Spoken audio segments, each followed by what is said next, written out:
السلام علیکم ناظرین کرام، آپ کا میزبان سید مشر عباس مصری آپ کی خدمت میں حاضر ہے۔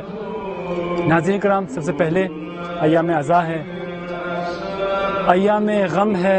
اسی مناسبت سے آپ تمام ناظرین کو بالخصوص رہبر معظم اور بالاخص امام زمانہ عجل اللہ تعالی فرج الشریف کی خدمت میں تسلیت و تعزیت عرض کرتا ہوں۔ ناظرین کرام، جیسے کہ پہلے بتایا ایام عزا، یہ عزا آج ہم اسی مناسبت سے پروگرام لے کر کم کے شہر جمکران کی مسجد سے آپ کے سامنے موجود ہیں۔ موضوع جو آج ہمارا ہے بہت اہم موضوع ہے۔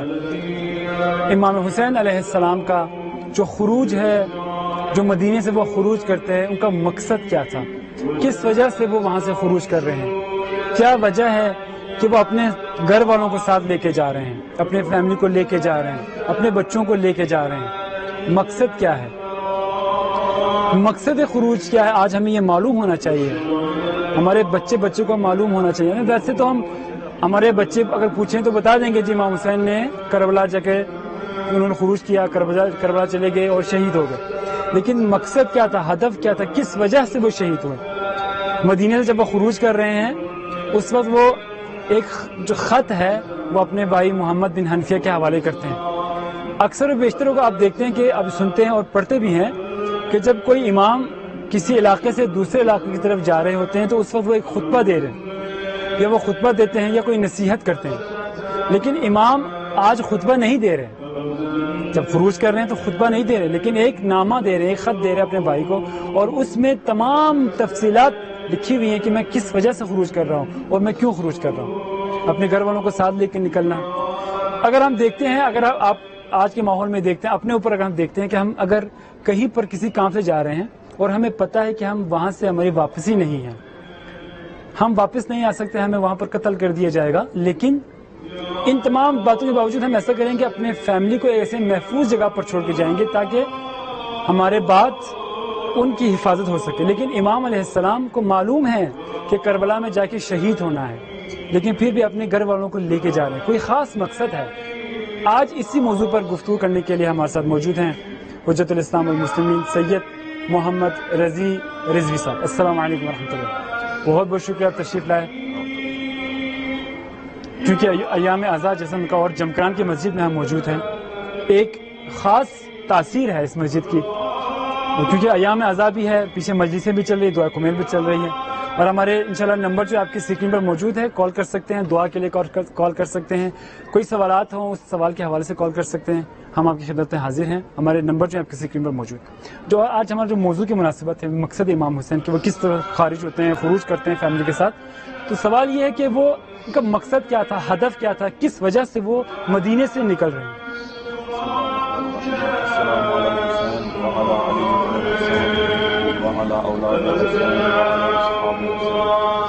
سب سے پہلے تمام اداکاران امام حسین کے سامنے تسلیت عرض کرتے ہیں اور کچھ مسئلے یا قرآن نے امام زمانہ کے حضور تسلیت عرض کرتے ہیں۔ آپ کا بہت شکریہ کہ آپ نے اس سے نیک ہدف اور مقصد کے لیے مجھے بھی موقع دیا تاکہ میں اس سوال میں شامل ہو سکوں۔ بڑا اچھا سوال تھا آپ کا کہ امام حسین کا مقصد کیا ہے۔ تو امام حسین علیہ السلام اب ویسے تھوڑا کو پیچھے سے دیکھیں تو رسول اللہ کو گزرے ہوئے صرف 50 سال ہی ہیں۔ اس 50 سالوں میں اس حکومت اسلامی کا یہ حال ہو گیا کہ لوگوں نے یزید جیسے فاسق اور فاجر انسان کو تخت پر بٹھا دیا اور اس کو امیر المومنین کہنے لگ پڑے۔ بے شک، یعنی جس طرح مولا حسین نے بھی کہا کہ اگر یزید جیسا انسان خلیفہ مسلمین بن جائے تو انا للہ و انا الیہ راجعون، اسلام کو خدا، بالکل ایسے ہی، اسلام کے اوپر فاتح پڑھ دینی چاہیے، بالکل ایسے ہی۔ اور مولا کو بھی جب مجبور کر کے انہوں نے دربار میں بلایا، ولید جو اس وقت والی مدینہ تھا یزید کی طرف سے، تو اس نے بھی امام حسین سے یہی مطالبہ کیا کہ اس وقت کہتے اس محفل میں مروان بھی موجود تھا، اور اس نے مولا حسین کے دربار میں آنے سے پہلے ولید کو کہا تھا، جب ولید کو نامہ ملا یزید کی طرف سے کہ تم عبداللہ ابن زبیر کا بھی نام لکھا ہوا تھا، امام حسین کا بھی نام لکھا ہوا تھا کہ تم امام حسین علیہ السلام سے بیعت لو، اگر وہ بیعت کر لیتے ہیں تو ٹھیک ہے، اگر نہیں کرتے تو پھر ان کا سر تن سے جدا کر دیں۔ مروان نے امام حسین کے آنے سے پہلے یہ بات کر دی کہ اگر امام حسین آ گئے اور ان نے بیعت قبول نہیں کی تو تم نے یہ کرنا ہے کہ ان کو مدینے سے باہر نہیں جانے دینا، تم نے ان کو ادھر آتے ساتھ ہی اگر وہ قبول نہیں کرتے تو ان کا سر تن سے جدا کر دو۔ حسین کو بلاتے ہیں، امام حسین اپنی اسی درایت کے ساتھ بنی ہاشم کے نوجوانوں کو ساتھ لے کر چلتے ہیں اور ان کو باہر کھڑا کرتے ہیں، صحیح خود اکیلے چلے جاتے ہیں اور ان سے پھر کہتے ہیں کہ اگر آواز میری بلند ہوئی، میں نے تکبیر پڑھی تو تم لوگ اندر آ جانا۔ امام حسین اندر جاتے ہیں، یہ ان سے بیعت کا مطالبہ کرتے ہیں۔ آپ کا جو سوال تھا نا کہ مقصد حسین ہدف کیا تھا، مقصد کیا؟ سب سے دیکھیں اسلام کے لیے انتہائی عبرت والی اور وہ کیا کہتے ہیں فاتحہ پڑھ دینے والی بات تھی کہ یزید جیسا انسان سے جو امام حسین نے جو اس وقت ولید کو بات کی تھی کہ یزید کون ہے، تم کس کے لیے بیعت مانگ رہے ہو، اللہ کس سے مانگ رہے ہو، وہ کون ہے اور کس کے لیے مانگ رہے ہو، اس کے لیے پھر انہوں نے تعارف کروایا کہ انا اہل بیت النبوہ، بالکل اہل بیت النبوہ، بالکل صحیح، معدن رسالت، ہم رسالت کی کان ہے، سرچشمہ ہے اس کے رسالت کے، ہماری رسالت کی ہی وجہ سے حتیٰ کہ دوسرے انبیاء جتنے بھی ہیں ان کو اس وقت تک نبوت نہیں ملی جب تک انہوں نے میرے نانا نبی کی رسالت کا اقرار۔ سبحان اللہ، سبحان اللہ، کیا بات ہے، کیا بے شک اس میں کوئی شک نہیں۔ مختلف الملائکہ، اور ہمارے گھر تو ملائکہ کا آنا جانا ہے، رفت و برگشت ہے، محل الرحمہ، ہمارا گھر خدا کی رحمت کا مرکز ہے۔ بے شک دنیا کو اس وقت شروع سے لے کر کائنات کی تخلیق سے لے کر ابھی تک اور بعد میں بھی جو کچھ مل رہا ہے وہ سارے کا سارا اہل بیت کے توسط سے مل رہا ہے۔ کیوں؟ کیونکہ خالق اور خلق کے درمیان جو واسطہ فیض ہے وہ محمد آل محمد ہیں۔ سبحان، انہوں نے تو اپنا یہ کہ اس جیسے انسان کامل سے، اس جیسی ہستی سے، اس جیسے حجت خدا سے جو کہ آل کساب میں سے ایک آخری نشانی تھی جن کو مدینے میں سارے لوگ جانتے تھے، سارے احترام بھی کرتے تھے، ان سے تم کن کا مانگ رہے ہو؟ ان کے بارے میں پھر فرماتے ہیں یزید رجل فاسق، یزید تو ایک مرد فاسق ہے، وشارب الخمر، وہ تو ہمیشہ کا شرابی ہے۔ اس طرح کا انسان جب تخت پر بیٹھے اور خلیفۃ المسلمین کا دعویٰ کرنے والا ہو جائے تو پھر واقعی اس جگہ سے ایک حسین ہی اٹھتا ہے کہ جو اسلام کو نئی زندگی بھی بخشتا ہے اور اسلام کا جو ہدف ہے اس کو اس تک لے جاتا ہے۔ اسلام کا ہدف صرف یہ تو نہیں کہ انسان صرف راہ خدا میں شہید ہو جائے یا پھر خالی حکومت لے جائے، نہ صرف یہ نہیں ہے، بلکہ اسلام کا جو ہدف ہے تمام مخلوق انسان کو وہ جو ہدف خلقت ہے کہ انسان کمال تک پہنچے، وہ کمال جس کو اللہ چاہتا ہے اس کمال تک پہنچانے کے لیے یہی رہنما کی ضرورت ہے۔ وہ رہنما کون تھا اس وقت؟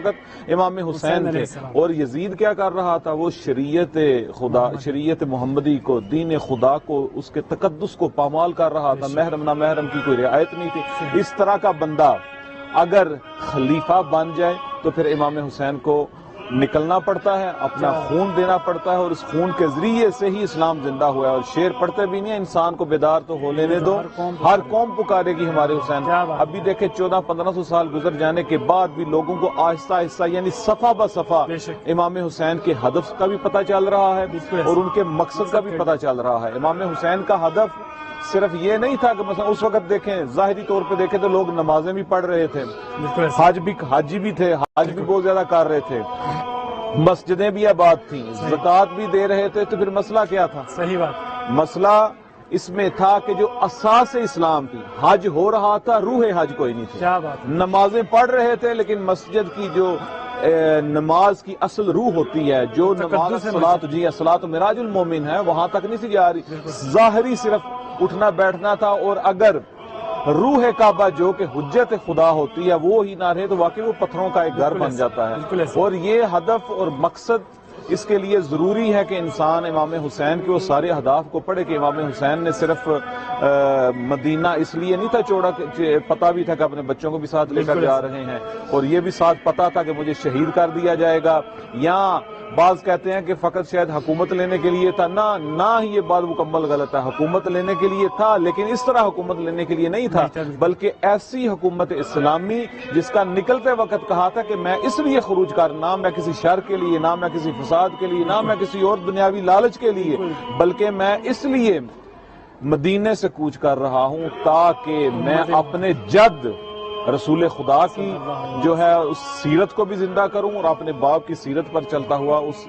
مقصد و حد تک لوگوں کو ساتھ لے کر چلوں، نہ کہ صرف مثلا خود ہی شہید ہو جانا اس راستے میں یا خالی حکومت حاصل کر لینا نہیں ہے، حکومت حاصل کر کے لوگوں کو اصل اسلامی ہدف تک لے کر جانا، یہ سارے کا سارا ان کا مثلا ایک ہدف، ایک مقصد۔ تھوڑا سا میں اس کو تھوڑا سا اضافہ کرتا ہوں معذرت کے ساتھ، جی کیونکہ مقصد کی جب بات کرتے ہیں تو ابھی ہمارے بہت سے لوگوں کا یہی عقیدہ تھا کہ امام حسین علیہ السلام حکومت جیسے آپ نے بات کی کہ وہ حکومت کے لیے تو جا رہے ہیں، ظاہری حکومت ہے ٹھیک ہے، لیکن وہ ان کا تھا کہ مثلا حکومت کے لیے گئے، حکومت ملی تو ٹھیک، نہیں ملی تو واپس آ گئے، لیکن ایسا کچھ نہیں تھا۔ امام علیہ السلام مقصد لے کر گئے تھے، ہدف لے کر گئے تھے، اور کچھ لوگ یہاں تک کہہ رہے تھے کہ امام علیہ السلام جو جا رہے ہیں وہ قربانی دینے جا رہے ہیں، وہ صرف شہید ہونے جا رہے ہیں، جبکہ ایسا نہیں تھا۔ آج کل بھی اگر آپ دیکھتے ہیں کچھ نظریہ یہی ہے، کیونکہ آج ہم مقصد بیان کر رہے ہیں، ہدف بیان کر رہے ہیں، تو اس میں ہمیں یہ چیز واضح کر دینی چاہیے، ہمارے جو ناظرین ہمیں دیکھ رہے ہیں ان کو سمجھ آنا چاہیے کہ مقصد صرف شہید ہونا یا قربانی دینا نہیں تھا، مقصد ان کا بالا تھا، اس سے بھی زیادہ بالا تھا۔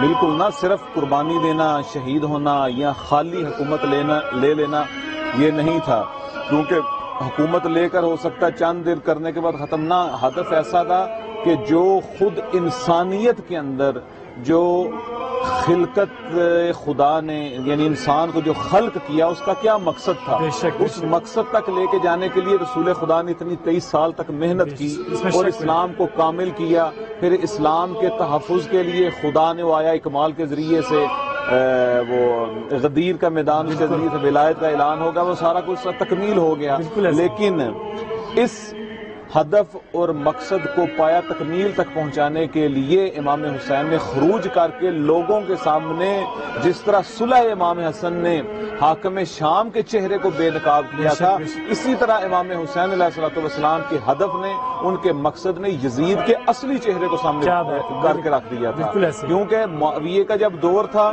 تو یہ مصلحت سے کام چلاتا رہتا تھا، امام حسن علیہ السلام کے ساتھ اس کی صلح تھی اور بعد میں امام حسین بھی اس کے ساتھ اسی طرح سلسلہ ان کا رہا، لیکن جب یزید حاکم بنا اور اس نے جب حلال محمد کو حرام محمد اور حرام محمد کو حلال محمد کرنا شروع کر دیا، تو اس وقت کیونکہ بانی شریعت کا بیٹا تھا حسین، ان کا فرض بنتا تھا نکلیں اور نہ صرف شہادت کے لیے اور نہ صرف حکومت کے لیے بلکہ اس سے بالا تر ہو کر کہ انسانیت کے اندر اپنی شہادت کے ذریعے سے بھی اور اپنی اسلامی حکومت کی خواہش کے لیے وہ حرارت لوگوں کے دلوں میں جائے گزین کر جائے کہ کل کو آج نہیں تو کل کو اسی حرارت کے ذریعے سے انسان اس ہدف تک پہنچے، جیسے رسول خدا کی بڑی مشہور و معروف حدیث بھی ہے، ان لقتل الحسین حرارتا فی قلوب المؤمنین لا تبرد ابدا، یعنی مولا حسین کی شہادت مومنین کے دلوں میں ایسی تپش ہے، ایسی حرارت ہے کہ جو نہ کبھی خاموش ہوگی نہ کبھی ٹھنڈی ہوگی۔ دیکھیں ابھی حکومت اسلامی جو ایران اتنے عرصے کے بعد ایک ایسی حکومت آئی جس کو 40 سال سے زیادہ کا عرصہ گزر گیا ہوا ہے، انہوں نے یہ سارے کا سارا نظریہ کدھر سے لیا؟ وہی مقصد امام حسین کا، وہ ہدف امام حسین کا، بلکہ اگر مختصر سا میں ایک دوسرے الفاظ میں کہنا چاہوں تو چونکہ جمکران میں ہم بیٹھے ہوئے ہیں تو اپنے ناظرین سے بھی یہی کہنا چاہوں گا کہ یہ جو حکومت اسلامی ہے یہ امام زمانہ کے ظہور، امام زمانہ کی حکومت کی ایک تجلی ہے۔ سبحان اللہ، سبحان اللہ۔ یہ ایسی پوری دنیا میں، کائنات پوری میں کوئی ایسی حکومت نہیں ہوگی جو اس چیز کا دعویٰ کر سکے کہ جو ولایت محمد آل محمد پر بنی ہو اور جو واقعی ایک ایسی شیعہ حکومت ہوئی ہو جو طول تاریخ میں اتنا عرصہ تک چلی۔ یہ سارے کا سارا کدھر سے گیا؟ امام خمینی کے جتنے بھی اقوال ہیں وہ آپ پڑھ لیں، وہ کہتے ہیں کہ ماں ہرچ داریم از مہور و سفر داریم، ہمارے پاس مہور۔ یہ سارے کا سارا کدھر سے لیا؟ وہی ہدف، وہی مقصد امام حسین ادھر سے لیا۔ اگرچہ امام حسین ظاہری طور پر ان کی شہادت ہوئی لیکن اس شہادت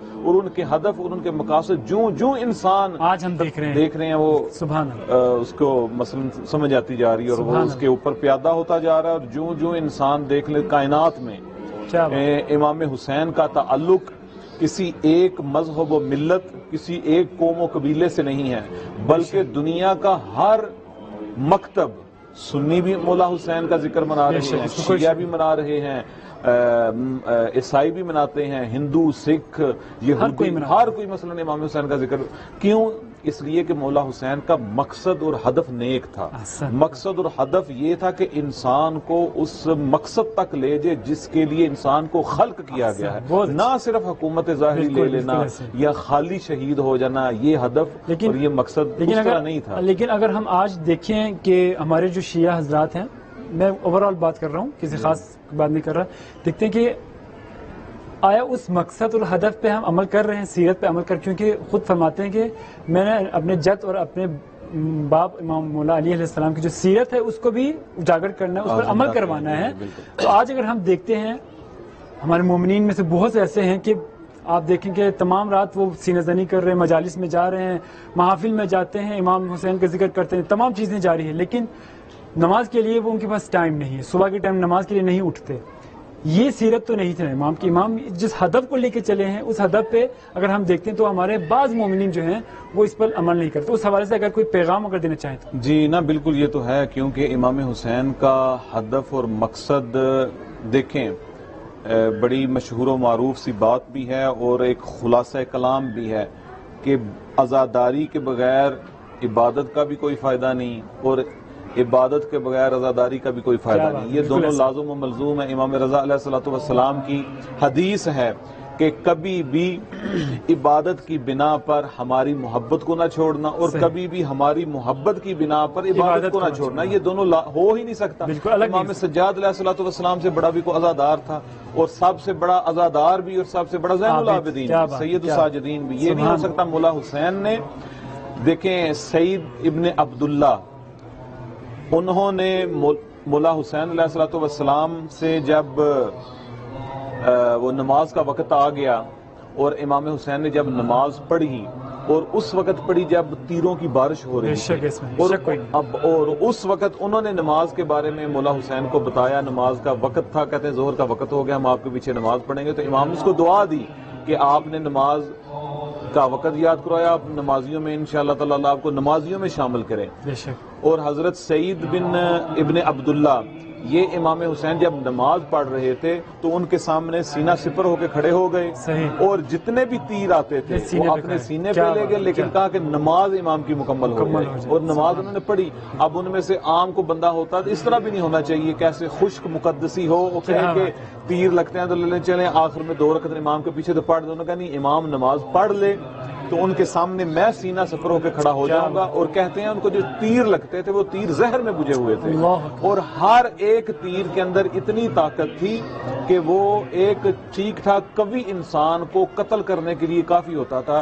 اور جناب سعید سلام اللہ علیہ نے اپنے سینے پر کتنے زیادہ تیر کھائے اور امام حسین نے جب نماز ختم کر لی، امام نے ان کو گود میں لیا تو پھر انہوں کا بڑا پیارا مشہور جملہ ہے.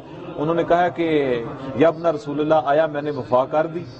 تو امام حسین نے کہا ہاں آپ نے ایسی وفا کی ہے کہ دنیا یاد رکھے گی. اور کیوں اس طرح ہوا؟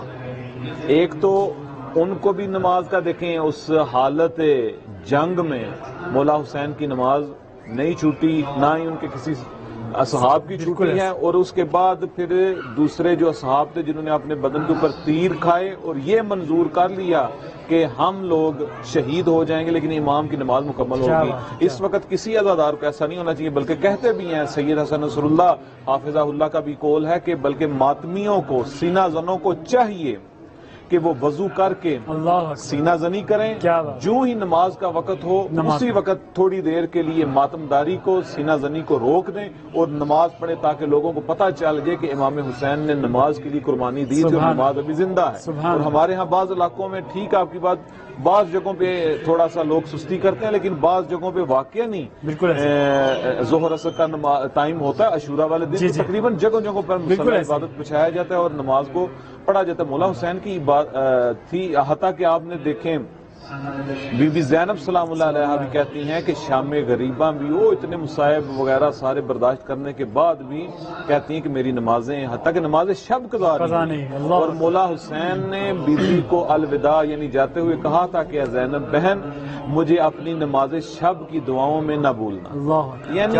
یہ ہمارے لیے بھی پیغام ہے. نماز واجب تو نماز واجب رہے گی، وہ ان کی نماز جو شب ہے، جو مستحب نماز ہے، وہ امام سجاد کہتے ہیں کہ میری پھپھی کی نماز گھوڑے کی، ایس کی، اونٹ کی جو ہے پشت پر بھی قضا نہیں ہوئی، کسی حالت میں نماز قضا نہیں کی. تو جب ہم ان لوگوں کو مانتے ہیں، ان کی سیرت پر عمل کرتے ہیں، تو پھر تو ہمیں چاہیے. لیکن اس کے ساتھ ساتھ کبھی ایسا بھی نہیں ہونا چاہیے کہ انسان تندیخ رہے جو نماز نہیں پڑھتا، کیونکہ نماز پڑھانے کے لیے حضرت موسیٰ نے اللہ سے پوچھا تھا کہ اے میرے خدا میں کس طرح لوگوں کو آپ کی طرف راغب کروں. تو خدا نے کہا تھا ان کو میری نعمتیں بتاؤ تاکہ وہ میرا شکر ادا کریں. تو نمازی بنانے کے لیے ایک تو تربیت کا فقدان ہے کہ اگر انسان نماز نہ کرے، خدا نہ کرے کسی کے بچے اپنے والدین کو بے نمازی دیکھیں، کیوں پھر بچے سیکھتے ہیں بڑوں. بالکل ایسے. اور نماز کے لیے ضروری ہے کہ انسان اپنے گھر میں ان چیزوں کو پیادہ کریں،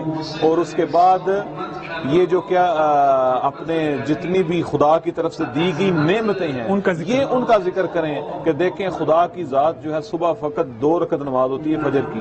اگر خدا نہ خواستہ کسی سے قضا ہو جائے تو کبھی اس طرح ہوا ہے کہ گائے نے دودھ دینا چھوڑ دیا اور کس بندے نے نماز قضا کی تو ہم نہ دیں، یا گندم وغیرہ کسان نے آٹا یا خدا نے وہ چیزیں ساری کی ساری معطل کر دی ہیں؟ نہیں، وہ دے رہی ہیں. جب اللہ نے ہمیں اتنا ایک وجود دی ہے، آنکھیں دی، ایک سانس 1 منٹ میں ہم نہ جانے کتنی دفعہ لیتے ہیں. بالکل ایسے. اور جس مراحل سے گزر کر انسان یہ سانس لیتا ہے، پھر یہ آکسیجن ہے، سارے کا سارا کس طرح فلٹر ہو کے آپ تک آتی ہے. یہ اگر اس چیز کو انسان ذہن میں رکھ کے تو جب دیکھے گا کہ میں نے اس خدا کی نعمت کا شکر ادا کرنا ہے، تو خدا کی نعمت کا شکر ادا کرنے کے لیے سب سے مؤثر اور بہترین طریقہ نماز ہے. اور وہ نماز جو اہل بیت کی نماز ہے وہ تو کیا کہنے ہیں. اور پھر امام حسین نے نماز کے لیے جو قربانی دی، یہ اگر عزادار کے دل میں ہو ہی نہیں سکتا کہ اس کی نماز جو ہے وہ قضا ہو. یعنی نماز بھی ہو اور عزاداری بھی اہل بیت ساتھ ہو، دونوں پھر اس نماز کی معرفت وہ عروج پہ پہنچے گی. کیونکہ ولایت اہل بیت کے بغیر تو نماز ممکن نہیں، اس طرح وہ قابل قبول ہی نہیں ہے. جس طرح مثلا پھر قربانی دی ہے نماز کے لیے. مولا حسین کا سر سجدے میں کاٹا گیا تھا، سجدے میں مولا حسین کی شہادت ہوئی تھی. اور نماز میں جو سب سے اہم اور پاکیزہ اور برتر رکن ہے وہ سجدہ ہے. مولا حسین کو سجدے میں شہید کیا گیا. اور اس کے علاوہ بھی دیکھ لیں رسول خدا کو نمازوں کا دیکھ لیں. رسول خدا نماز اتنی زیادہ پڑھتے تھے کہ خدا کی ذات نے کہا یا ایھا المزمل. پہلا ہمارا کالر ساتھ ہے، پہلے کالر سن لیتے. جی السلام علیکم. جی السلام علیکم ورحمۃ اللہ. وعلیکم السلام، کیسے ہیں؟ خیریت سے ہیں؟ مولا کا کرم ہے جی. سب سے پہلے آپ کو قبلہ مولانا صاحب کی خدمت میں، امام زمانہ علیہ الصلوۃ والسلام کی خدمت میں شہدائے کربلا کی تعزیت پیش کرتا ہوں. بہت بہت شکریہ جی، آپ کو بھی تعزیت پیش کرتا ہوں. قبلہ مولانا صاحب بہت اچھا بیان فرما رہے ہیں. صرف 2-3 اشعار کی اگر اجازت ہو تو ہدیہ کرنا چاہتا ہوں. جی بسم اللہ. جزاکم اللہ. کربلا میں صبر جیتا یہ بتانے کے لیے. کیا بات ہے، ماشاءاللہ. کربلا میں صبر جیتا یہ بتانے کے لیے. ماتم سرور رہے گا ہر زمانے کے لیے. واہ واہ واہ، سبحان اللہ سبحان اللہ. ہر بشر کے واسطے نسلی طہارت شرط ہے. ہر بشر کے واسطے نسلی طہارت شرط ہے. پرچم عباس کے سائے تک آنے کے لیے. واہ واہ واہ، سبحان اللہ، بہت اچھا. ان کی نسلیں جل رہی ہیں ماتم شبیر سے. واہ واہ، ان کی نسلیں جل رہی ہیں ماتم شبیر سے. آئے تھے جو فاطمہ کا گھر جلانے کے لیے. بہت بہت شکریہ، بہت بہت شکریہ. آپ حرم میں موجود ہیں جمکران، مجھے انشاءاللہ آپ کے لیے دعا کریں گے. بہت بہت شکریہ، تھینک یو جی. ماشاءاللہ خوبصورت انداز سے جذبات تھا جی. دیکھیے یہ ویسے ہے جیسے امام خمینی نے بھی کہا تھا کہ جو عزاداریاں سنتی طریقے سے پہلے قدیم سے ہوتی چلی آ رہی ہیں ان کو ویسے ہی رکھیں. بالکل ایسے ہی. کیونکہ لوگ اہل بیت کے نام پر اکٹھے ہوتے ہیں، اہل بیت کے نام پر جانساری کا کام کرتے ہیں، اہل بیت کے نام پر آ کے عزاداریاں اور ماتمداریاں مجالس یہ سارے کا سارا سلسلہ اہل بیت کے نام کی وجہ سے ہے. تو جس طرح انہوں نے کہا قدیم میں ماتمداریاں ہوتی تھی، جلوس ہوتے تھے، علم تعزیے وغیرہ نکالے جاتے تھے، بالکل ان کو ویسے ہی جاری رکھیں اور یہ اسی طرح جاری رہنا چاہیے.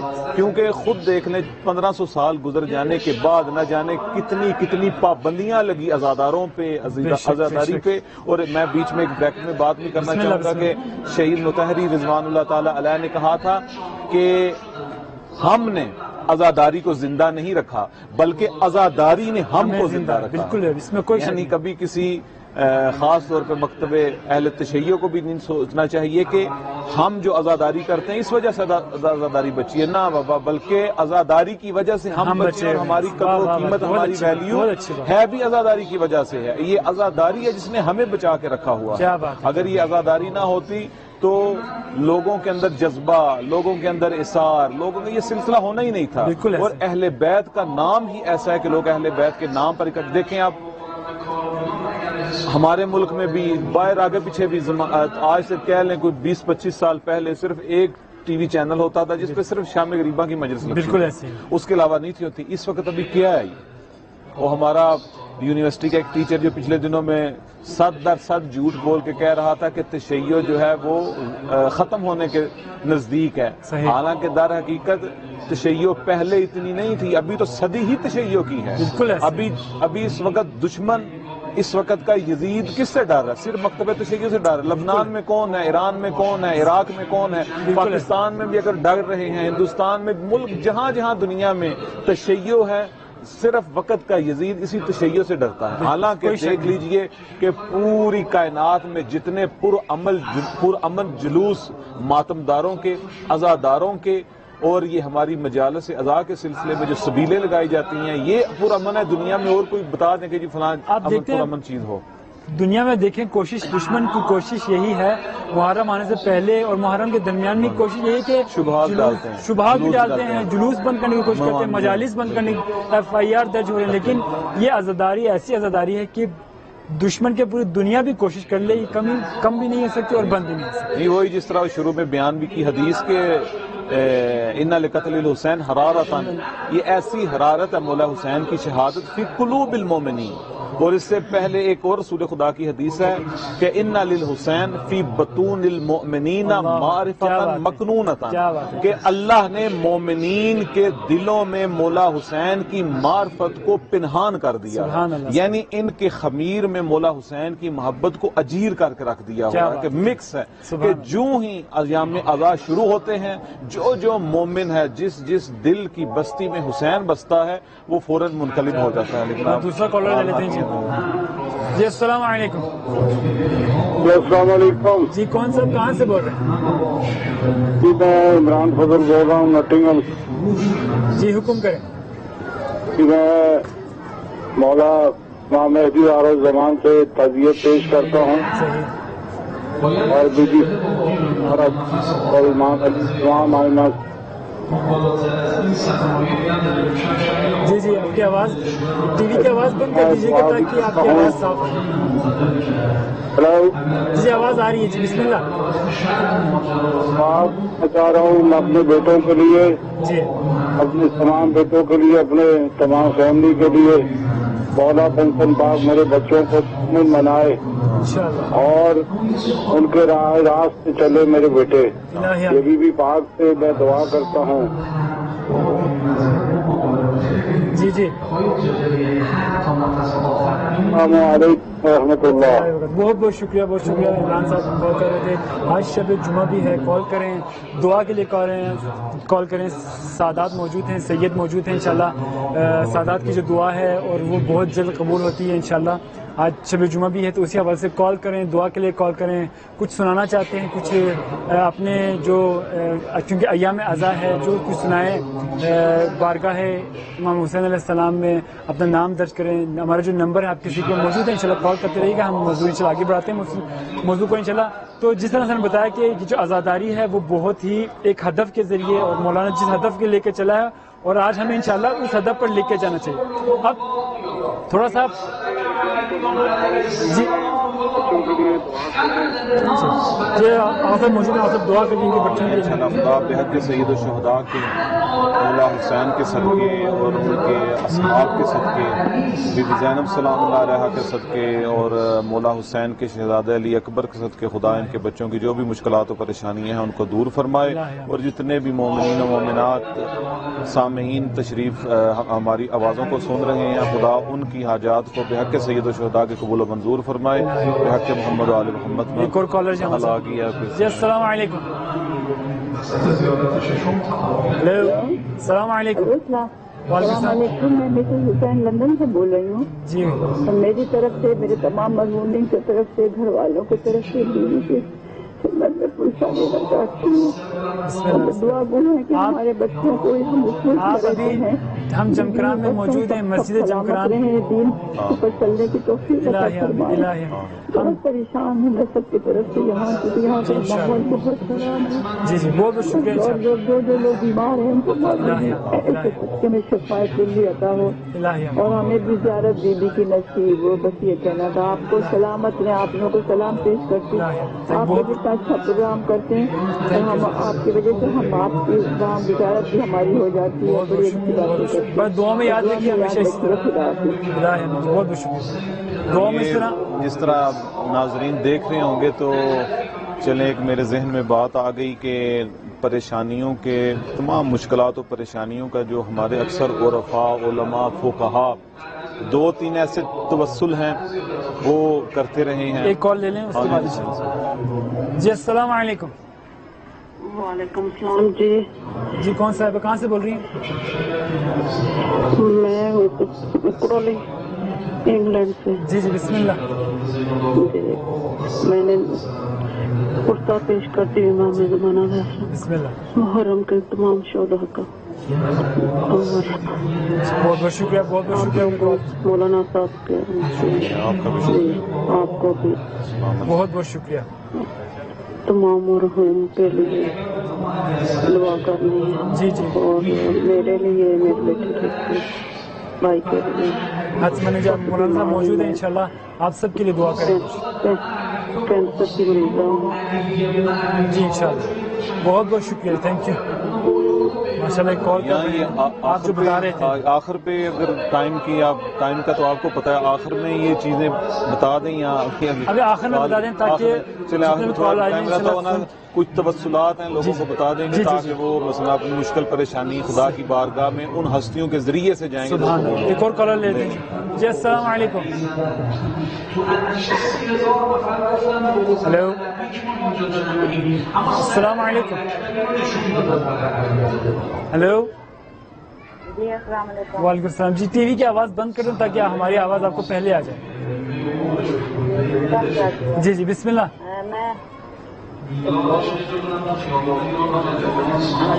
وعلیکم السلام. جی جی آپ بولیں, آپ آواز سن رہے ہیں آپ کی.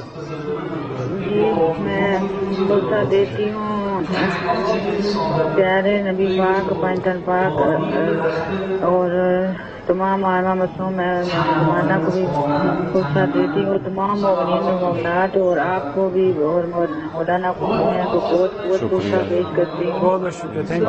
اور میں اپنی بچوں کی صحت کے لیے دعا کیجیے, میرے بچوں کے لیے جو بھی حتماً انشاءاللہ سب دیکھ پا دے. اور میں ایک نوا پڑھنا چاہ رہی ہوں. جی بسم اللہ. بسم اللہ. اللہم صلی علی محمد وآل محمد. گر تیرا بانٹو, گر تیرا بانٹو, بنا کے بچھاؤ, کوئی آنچل سر پہ چھاؤ, کوئی کاٹن کا لاؤ, کوئی سیرت پہ جاؤ. آؤ ماشاء اللہ. ماشاء اللہ.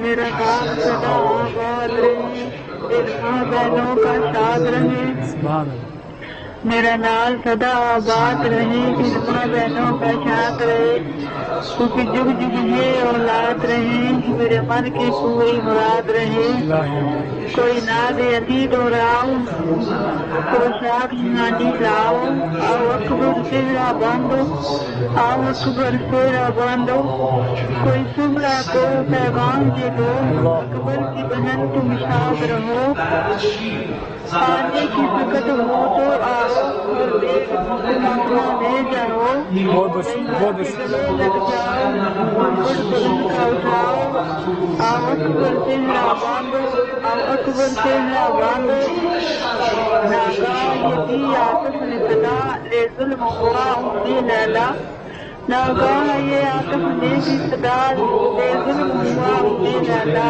بہت شکریہ بہت شکریہ اس کے نیزہ ارمان تھا جس کی شادی کا، انشاءاللہ خدا قبول کرے ماشاءاللہ اس کے نیزہ ارمان تھا جس کی شادی کا، اکبر کو کفن پہناؤ، زخموں سے خاک چھڑاؤ، اکبر سہرا بہت بہت شکریہ آپ کا فرمانے والے، بہت بہت شکریہ بہت بہت شکریہ، خدا انشاءاللہ قبول کرے آپ کی تمام انشاءاللہ جو آپ فرصت دے رہے ہیں آپ سب قبول کریں انشاءاللہ۔ ہمارے پاس وقت کی دامن میں گنجائش نہیں ہے تو کوشش کیا کریں کہ بہت شارٹ میں سنائیں، 2 بند سنائیں سے زیادہ نہ سنائیں کریں اگر آپ سنانا چاہتے ہیں۔ انشاءاللہ شب جمعہ ہے، دعا کے لیے کال کریں، موجود ہیں ہم یہاں انشاءاللہ جمکران کی مسجد۔ ایک اور کالر کو لیتے ہیں جی السلام علیکم۔ السلام علیکم۔ ہیلو جی السلام علیکم جی۔ وعلیکم السلام، آپ کی آواز نہیں آ رہی، ہلو جی جی آواز آ رہی ہے ابھی آپ جی السلام علیکم۔ وعلیکم السلام، آپ مولانا بہت عمدہ تقریر کر رہے ہیں، آپ لوگوں کو ماہ محرم کی تعزیت پیش کرتے ہیں اور آج حضرت قاسم کی 7 محرم، جی جی بالکل بہت اچھا لگ رہا ہے۔ ہم لوگ بس دعا کریے یہ بیماری جلدی جائے تاکہ ہم لوگ کھل کے بیٹھے اپنے مولا کا ذکر کریں۔ میرے گھر میں ہر سال مجلس ہوتی تھی، پورے 10 دن ہوتی تھی، لیکن ہم اکیلے خود کرتے ہیں، ہم اپنے مولا کو پرسہ دیتے روتے، کیا کر سکتے کچھ نہیں۔ بہرحال اتنی اچھی بتائے میرے مولا کو، بیوی کو سب کو سلام اور آپ لوگوں کو بہت سلام، اور ہمارے حق میں بچوں کے حق میں دعا کریے گا، مرحوم کے حق میں انشاءاللہ ضرور جی ضرور۔ بہت شکریہ تھینک یو جی۔ ایک اور کالر کیونکہ دیکھیں ابھی ہم حرم میں موجود ہیں، اس وجہ سے جمکران میں موجود ہیں، شب شہادت کی رات ہے ہم لوگوں کے، چلے ایام عزا ہیں جی السلام علیکم۔ ہیلو السلام علیکم۔